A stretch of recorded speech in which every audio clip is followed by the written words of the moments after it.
Before I get on with the review, I just really wanted to say thank you for all the attention that the channel has been getting as of late. The move away from strictly Dead by Daylight videos to the more review-based, nostalgic video game approach has gone down really well with people, and so it's really nice to see. So thank you very much for that, really appreciate it, and I'm going to continue this trend today, but this time rather than doing a video game, we're going to be doing a film. So on Saturday, we went and seen Alien Romulus, myself and the Flaky Film Club, and we'd spent the whole day watching all of the Alien films. Well, I think we only watched the first three. We only watched the first three Alien movies, and we had a good time. It was genuinely good. The first two films have held up really, really well. The third one's a bit of a sore subject in the group, but we were worried that we were going to be aliened out, but that wasn't the case. We went and seen Alien Romulus in IMAX, and it's interesting to see how it has held up compared to the other films. So how exactly has it held up? Well, that's what we're here to talk about today.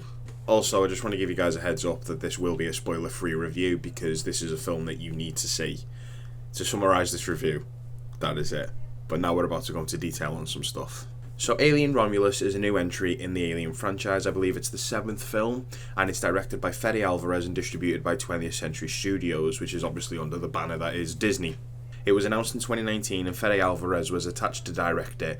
Now, Fede Alvarez has done different films such as the 2013 version of Evil Dead, and he did 2016's Don't Breathe, now both of which are two very, very good films. And so I kind of knew that they were going to be in safe hands, and they were in safe hands.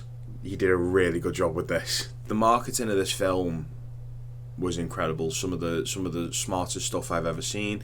I went into this movie relatively blind, but I caught whispers of what people were doing, and so there'd be people just around the streets just wearing face hookers, and it was the same with D23 not that long ago. They were doing the same thing, especially at private screenings for the film, and it was just genius. It was a really good way to hype the film up. The story of Alien Romulus is sandwiched nicely in between Alien and Aliens, so if you haven't seen anything past the first movie, then you won't really get lost in the shuffle of everything. The story of this film follows Rain Carradine and her brother Andy trying to get off of a colony ran by Weyland-Yutani. They get contacted by Tyler, who is Rain's ex-boyfriend, and he has an idea of what they can do to get away from the colony. He proposes that they go to the Romulus system just right above them and they can get what they need to get away. Sounds dead easy, but this is where the shit hits the fan. And that's all I can really say without going into spoiler territory, because this film starts off kind of slow, but then just really cranks it up to 11 and is just balls to the wall insane. First off, I want to talk about the aesthetic of this movie. So this movie, with it being sandwiched in between Alien and Aliens, it's still got that Alien aesthetic to it. Everything from the look of the consoles, the sound effects used, it's all there, and it's just a mad nostalgia wave. Now, I think because we watched the first film that day as well, the nostalgia was kind of fresh in our minds, and when I was watching it, it just made me think this film is just really gorgeous to look at, and it's so well done and so well presented. You can tell that Fede Alvarez and the whole team working on this movie have done their homework, and it really shows. Ridley Scott introduced us to such a fantastic world that this film really expands on, while acknowledging other things as well, and it's really nice to see. The film has a nice blend of CG and practical effects. Now, this was something that was hyping it up for me going into it, because I've always been a big fan of practical effects, because it really shows the hard work that goes into it. Not to say that CG isn't hard work, because it is when done right, but with practical effects, the film like this uses them primarily, probably about 80% of the time, and is only using about 20% CG to enhance what we see on the screen. The practical effects do associate more with the creatures in this movie, so the facehuggers and the xenomorphs, which, by the way, in this movie look really, really good. And this film gives us a good insight as to how these things operate, not just from the animatronics perspective, but the creatures themselves. And it was so cool to see the film, again, no spoilers, the film expand on these things more than people already know, or it was nice enough for people who didn't know, to kind of have it laid out for them there and then. And for me, who was always asking questions to Lee about aliens and sort of how the physiology works and sort of how they see things like that, I kind of got my information as well from here, and that was just really, really nice to see. The characters in this movie are fantastic.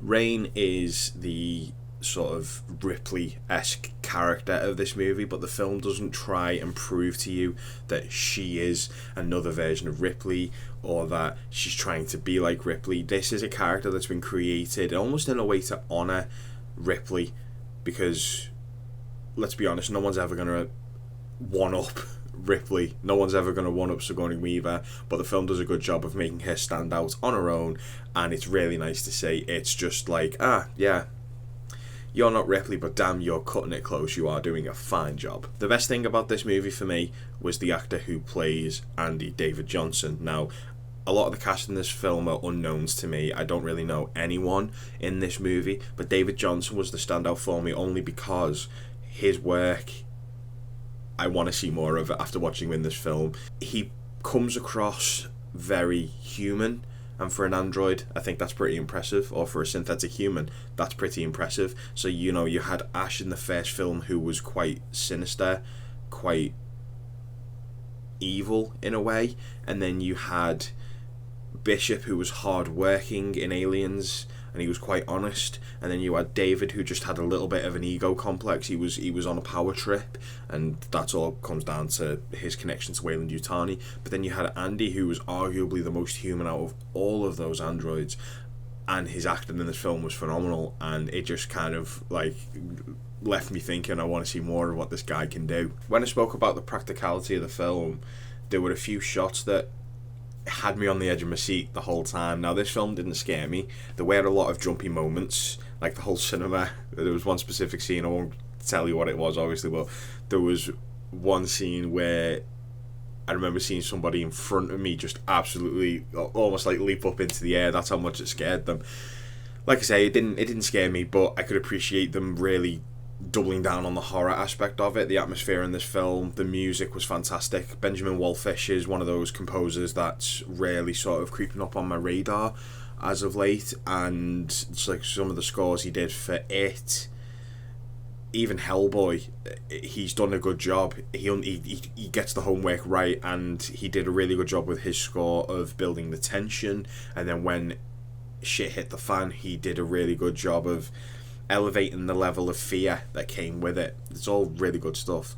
One of my favourite things about this movie was its Easter eggs. Now, I won't go into detail on what the Easter eggs were, but if you're an avid Alien fan, there are some that you can spot, and there are some that are kind of like well hidden, but when you spot them, you automatically know what they were from. And that was one of the things I could appreciate. Was Fede Alvarez has openly said that there are certain things sort of outside of the main films that he has used as inspiration, and he's purposely planted there for people to go, I know why that was there. So it's just little attentions to detail that I really, really liked about that as well. This film also does some really cool stuff with pre-existing lore, effectively, like the use of the face huggers, the xenomorphs, the sort of process of a xenomorph becoming its full self.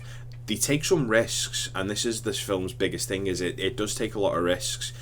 Sometimes it lands on its feet, sometimes it doesn't, and that kind of leads into where I think this film is at its strongest. So the first two acts of this film is where it's at its strongest, because it's sort of world building, and then it's even expanding on stuff already existing.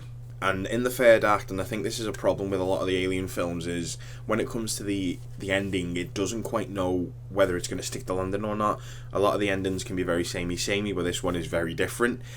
And I think for me, there's an element of it that I'm not too familiar with. So for me, it didn't really land as much as I wanted it to. But one of my friends, Wes, he said, oh, well, if you check this out, and then when you rewatch it again, you'll maybe get it a bit more.